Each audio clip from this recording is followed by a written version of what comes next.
For my today vlog is magluluto tayo ng nilagang pata ng baboy.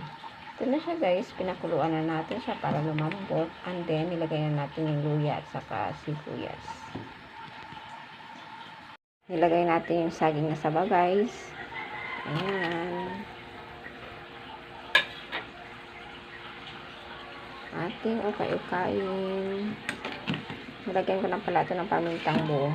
Ayan, lumalabo yung cam natin dahil sa singaw o usok ng init ng ating niluluto. At mayroon akong natirang gulay na kalabasa guys. Ating ihalo dito sa nilaga natin. Sayang kasi kunti na lang, baka hindi pa magamit.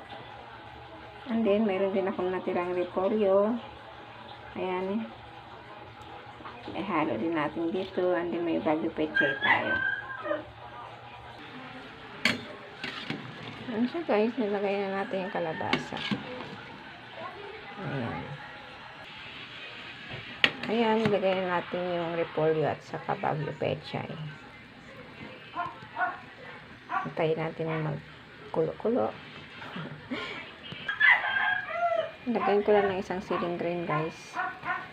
Ayan yung finished product natin. Nilagang pata ng baboy. Thank you for watching. Follow for more guys. Bye.